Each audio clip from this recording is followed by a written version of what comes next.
Pemilik Singaraja Property Luh Kertianing mendatangkan investor dari Amerika Serikat untuk membantu mengembangkan wilayah Buleleng di bidang kesehatan dan juga properti. Para investor ini bahkan sudah melakukan penjajakan di berbagai wilayah di Buleleng yang potensial untuk dikembangkan. Perusahaan properti dan investasi kesehatan asal Amerika, yakni Stern Resource atau SR Group, ini berniat mengembangkan sayap bisnisnya di Kabupaten Buleleng. Bahkan pihak manajemen yakin, Carl Iboh III dan Hartadinata Haryanto selaku Co-Chief Executive Officer, serta Dina Tanuharja selaku Business Development Director SR Group telah berada di Bali Utara sejak Sabtu pagi. Kehadiran orang penting di SR Group ke Buleleng ini berkat pendekatan dari pengusaha lokal, Luh Kertianing. Luh Kertianing mengaku bertemu dengan pihak manajemen SR Group berkat rekan bisnisnya yang ada di Surabaya. Pertemuan itu berlanjut hingga pihak SR Group tertarik berinvestasi di Buleleng. Dari pertemuan tersebut diharapkan investasi ini bisa terwujud sehingga mampu memberi peluang kerja dan kesejahteraan bagi masyarakat Buleleng. 1, 2, 3. Kita negosiasi, jangan sampai beliaunya investasi di tempat lain.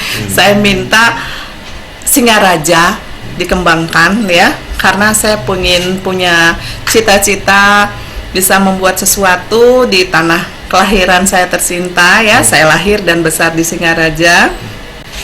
Tentunya saya ingin Buleleng ini maju dengan menciptakan lapangan pekerjaan, jadi perekonomian bisa semakin meningkat untuk Singaraja kerjasama. Dan yang pertama, masih banyak yang harus dikembangkan di Singaraja.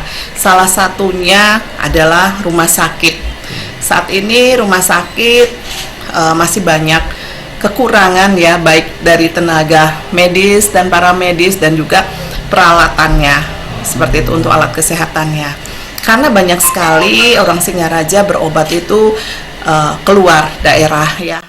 Sementara itu, Co-Chief Executive Officer Hartadinata Haryanto dan Carl Iboh III menyebutkan investasi yang mungkin dikembangkan di Buleleng adalah membangun klinik atau rumah sakit bertaraf internasional dan menggarap sektor properti. Mereka menganggap berinvestasi di Buleleng karena Buleleng memiliki potensi yang besar yang patut dikembangkan.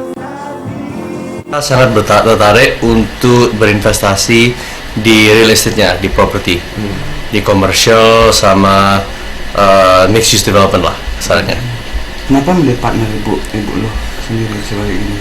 Karena kan kita lihat kalau di satu area itu local partner mana yang paling kuat, dan kita merasa ibu lu udah sangat berkuasa di sini, dan kita merasa banyak sinergi lah di antara pihak kami berdua.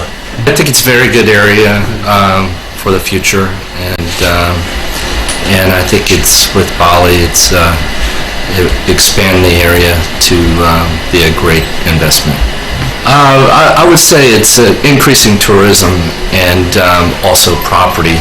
I think property from a value standpoint, it's really a combination of both. Perlu diketahui, Luh Kertianing sendiri merupakan pengusaha properti terkenal di Buleleng dan pernah menjabat Ketua Komisi 4 DPRD Buleleng periode 2004-2009. Pemilik Garden Villa Residence ini masih aktif berbisnis di tengah lesunya perekonomian saat ini. Komang Yuda, Bali TV.